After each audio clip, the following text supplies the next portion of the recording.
I've come to Woburn Abbey to look at this newcomer from Aston Martin, and it's called the Bulldog. As you will imagine, the performance is absolutely shattering. Top speed, 190 miles an hour. We interrupt our program.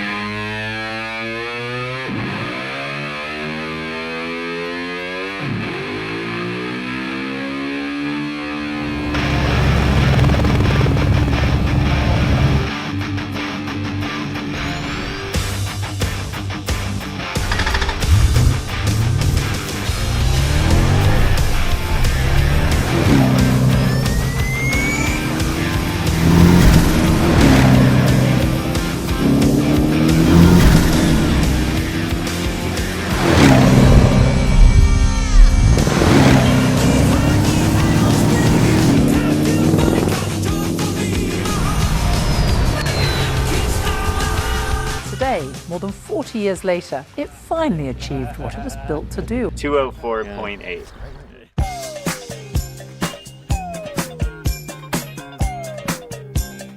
How many's in your club? Oh, just two of us, but it's a special two.